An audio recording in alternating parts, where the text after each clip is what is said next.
Hello everyone, I'm Will, and this is how I made this Star Wars animation in Blender.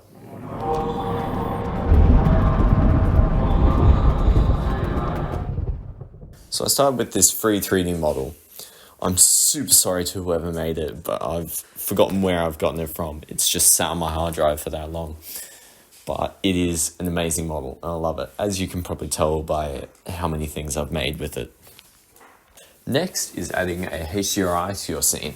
When you're using Cycles is the best way to get started on your scene's lighting, and if it's high enough resolution, can even pass as your scene's background. Next, to add some more interest and depth to the scene, I used a PNG of a single cloud and duplicated it around the scene to add some moving objects for the camera to pass by. After parenting all these clouds to an empty, I was able to animate them together to make it look like the camera is moving, and the camera and the ship are both moving relative to the clouds. And remember, if you use Alt-D to duplicate these clouds instead of Shift-D, you will actually create a linked copy, which uses less RAM on your computer. Next, because of this kind of dark, like stormy atmosphere I already had going, I want to add in some lightning. So using a flat PNG of a lightning strike, I used color ramps and gradients going into the alpha channel to cut out just the lightning strike in the image that is being projected onto this plane. And then using some animation values of the brightness and transparency, I was able to make it look like it was flashing. However, later I wasn't super happy with the result, so I ended up changing it using basically the same method but on a video of a real lightning strikes going across the sky. So using the same color ramps going into the alpha channel to create the transparency so that you can see the background through the lightning, but just on a video for a bit more realism. Making sure if you're using a video like I did that you have the video plane taking up the entire camera, or else you'll see at the edge where the video ends and it doesn't look too realistic. After adding some final touches to the scene with some lats flying around and just a few more details and tweaks to the lighting, I was able to create this final result.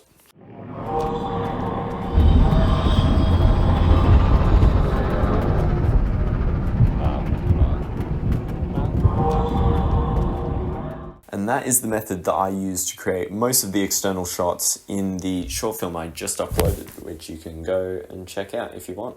Oh no, so here are my computer specs if you're wondering, but before you think that you cannot use or learn Blender because your specs may not be the same, do not be fooled.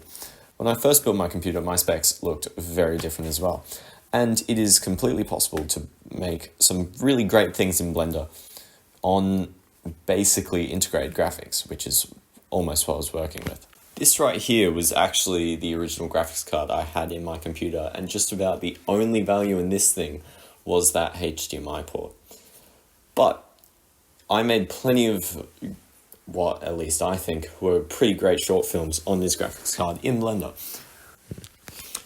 So Blender's other render engine called EEVEE is actually the best way to get around hardware limitations like this, and it can get almost just as good results as Cycles if you know a couple of tricks on how to make it do what you want. One of the first things to note with EEVEE is that all of your HDRIs are way less useful. They will still work great for giving your scene a bit of a background, like skybox if you will, but the lighting information does not work the same as in Cycles. So they, instead of giving accurate lighting from different directions and lightness values, it just kind of gets washed out into this generally ugly looking flat color that's spread across your whole scene. So to fix this, I used a light path node, and using the camera ray option, I was able to choose a separate color that was used for the lighting and keep the HDRI as just the background. And without the use of HDRIs and even some emission materials not working the same in EEVEE, you need to use a lot more normal light objects to fake the light of a lot of things. So anywhere where you think bounce light probably should be, maybe you should just use an area light to fake that effect. Even the sun itself, generally, while in Cycles you can still use a sun lamp to like amplify your sun, in EEVEE it is 100% required. Alright, so to turn my scene into an EEVEE compatible scene, I'm gonna quickly change the HDRI for a bit of a different look. With my new look, I'm gonna get rid of all my lightning objects, and most importantly, I will add in a sun lamp. Choose a direction for it to come from. Generally backlit is usually what looks best, and set it to an intensity that makes sense. Now I first noticed when I added the sun lamp one of EEVEE's many limitations, which was shadows. Beyond a certain distance in EEVEE, all the shadows just stopped rendering. So I noticed, the shadowed side of my model was not shadowed as it was supposed to be. So to fix this, obviously, I went to the render settings and there was nothing there, which confused me at first, but eventually I found it. It turns out EEVEE's shadow settings are specific per light.